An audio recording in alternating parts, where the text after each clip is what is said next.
Hello and welcome to another Bad Comic Review. This time we are looking at Doctor Strange Issue 1, Legacy number 391 from 2018. This is written by Mark Waid, art by Jesus Says something. Letterer VC's Corey Petit. Cover artist was also Jesus Says. Editor-in-chief was CB Cebulski. Now, we start off with a little bit of a one-page nonsense thing where they give you a paragraph nebulously filling you in. And we jump back in time to 7 years ago when Doctor Strange was fighting off some scary-looking monsters and stitching up a hole in the dimensions, I guess. And it was pretty cool. And I was like, alright, when's the other shoe gonna drop? This is gonna get dumb any minute now. Well, it turns out 7 years later, Doctor Strange is losing touch with the magical realm. His artifacts don't work. The house is just becoming a house. He doesn't really have any magical items anymore. His cloak doesn't do anything. And he's going through this for like a month before he reaches out to Tony Stark. And Stark says, well, why don't you go out in space and find some other Sorcerer Supremes of other planets and maybe communicate with them and see if they can help. And he's like, oh, okay. So Tony gives him this spaceship and a little suit. Tony teaches him how to pilot it, and he goes to this planet out by the Shi'ar systems. Suddenly he is hit by a rock in space. He's about to crash when some aliens catch him and take him to a safe landing, but then things do not go as planned. I looked to the entire issue for this to be some sort of hidden message, and I didn't find one.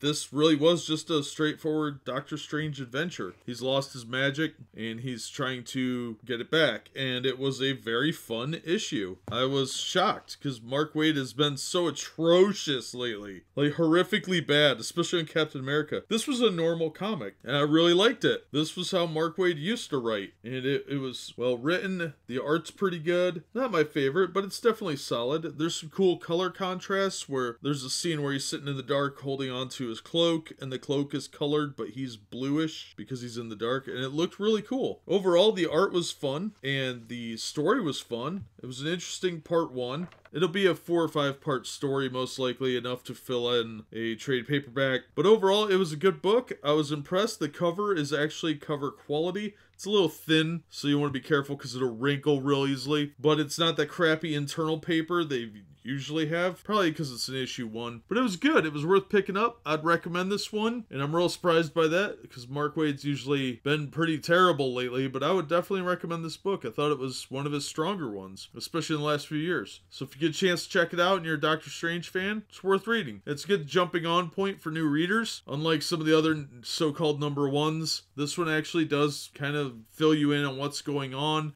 You learn that he was a surgeon who had injured his hands. It covers all that. So it was nice.